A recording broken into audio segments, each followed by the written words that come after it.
Hello. Hello? Are you preparing for the first time visit for your business trip to Japan? Many people ask me, do I need to speak Japanese? But the answer is not really. No, I have seen so many people who are not perfect Japanese speakers, but they are still successful. Yes, we've seen many professionals prepared with just limited Japanese expressions, but they gave great impression to those Japanese clients.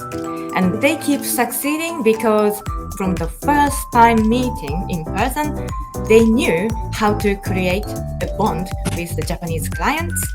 And this is because they know how to show respect and how to communicate carefully.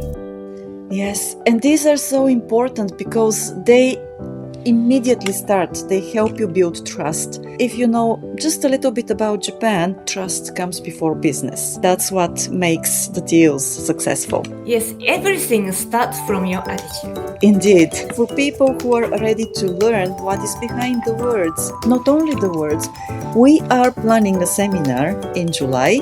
So Arai Sensei and I are very much looking forward to seeing you there so that you can prepare for your business trip in Japan.